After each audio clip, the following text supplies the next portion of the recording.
قومی اسمبلی کے ضمنی انتخاب کے لیے تحریک انصاف کے سابق ممبران اسمبلی نے پارٹی سے الیکشن اخراجات فراہم کرنے کا مطالبہ کر دیا۔ سابق ارکین کا کہنا ہے کہ اپنے اخراجات پر اس سال وہ الیکشن نہیں لڑ سکیں گے۔ مزید جانتے ہیں ڈان نیوز کے نمائندے عبداللہ مومن سے۔ عبداللہ مومن، اپڈیٹ کیجیے گا۔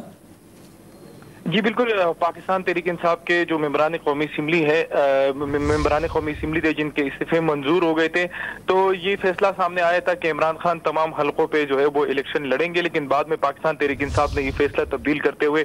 اعلان کیا کہ جو سابق ممبران قومی اسمبلی ہے وہی اپنے اضلاع میں جو ہے قومی اسمبلی کے الیکشن لڑیں گے۔ اب پاکستان تحریک انصاف کے جو سابق قومی اسمبلی کے ممبران ہیں انہوں نے پارٹی کو اپنے تحفظات سے آگاہ کرتے ہوئے کہا کہ ہمارے پاس اتنے اخراجات نہیں ہیں کہ اب ضمنی الیکشن لڑے اور کچھ مہینے بعد جو ہے وہ عام انتخابات میں حصہ لے، اور انہوں نے پارٹی سے مطالبہ کر دیا ہے۔ ڈان نیوز کو پاکستان تحریک انصاف کے سابق ممبران نے تصدیق کی ہے کہ جو مالی اخراجات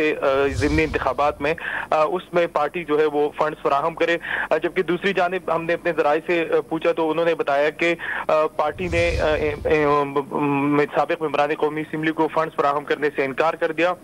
پارٹی نے ان کو بتا دیا ہے کہ الیکشن جو ہے وہ اب اپنے اخراجات پر خود لڑے، اگر آپ الیکشن نہیں لڑ سکتے تو ہم متبادل جو امیدوار ہے پاکستان تحریک انصاف کے وہاں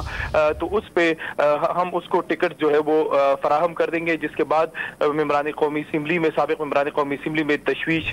پائی جا رہی ہے، اور وہ یہ کہہ رہے کہ اپنے اخراجات پر سال میں 2 بار ہم الیکشن نہیں لڑ سکتے۔ جی ٹھیک ہے، بہت شکریہ آپ کا عبداللہ مومن تفصیل سے آگاہ کرنے کے لیے۔